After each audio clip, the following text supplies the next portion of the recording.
She goes by one name, Brandy. At 15, she was a top recording artist, a sitcom star, and a cover girl. Then she dropped out of sight. As is often the case with such a meteoric rise, Brandy took a dramatic fall. The victim, some say, of a stage mother who had mortgaged her daughter's childhood. Tonight, Brandy and her mother tell their story to Juju Chang. You can have it all, but sooner or later, something's got to give.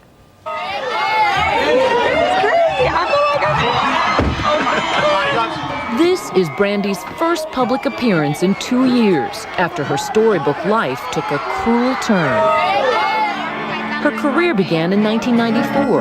I would like to get to know if I could be. Brandy's first CD went double platinum, selling 2 million copies. Not bad for a 15-year-old who first sang as a toddler in a Mississippi church choir. And suddenly, you're Brandy. It was overwhelming to be such a big star at such a young age.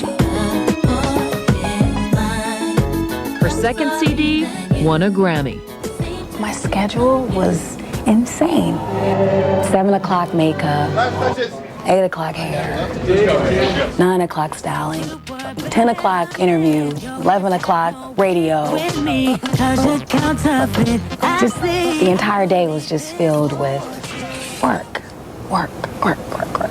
Hey, what's up? Her work involved more than singing. She was acting, too. Why do you guys always treat me like I'm a kid? Moesha was a perfectionist to a fault, and so was the young girl who played her. I do my chores, I'm not on drugs, I'm not pregnant, and I watch my cholesterol. The show premiered in 1996 and stayed #1 in black households for 5 years. William Allen Young played her father. Brandy was the money. That means that she was in practically every scene. She also took on a producing role on the show. It was a crushing schedule, which included heavy doses of modeling, commercials, even launching her own doll. Now Brandy's a doll.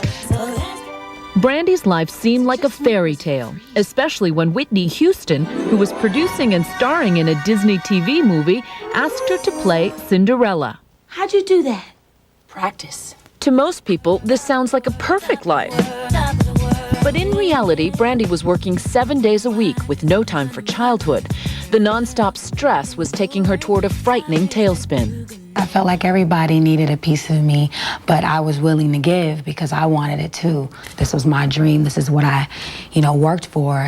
Her mother, Sonia Norwood, managed Brandy's career from the beginning and was labeled by the tabloids as domineering for controlling Brandy's money and dictating her love life. So is she a pushy stage mom? Oh, no, even though I've been called that early on in my career, but no, that was pushy. I'm a pushy stage mother. Even their playful banter reveals the tension in this complicated mother-daughter relationship. My mom so wants to be a star, it's ridiculous. Oh, yeah. She so wants to be a star. You need to take that back. Mom, you know you want to be a star. Come on. You're cute.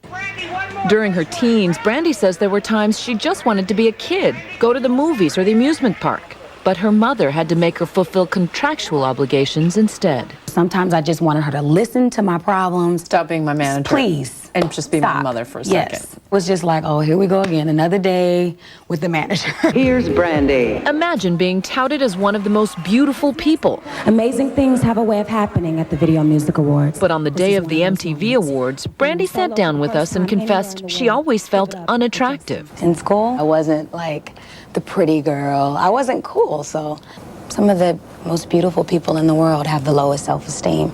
And that's when you know it's not about the outside, it's all about the inside. And I learned that the hard way.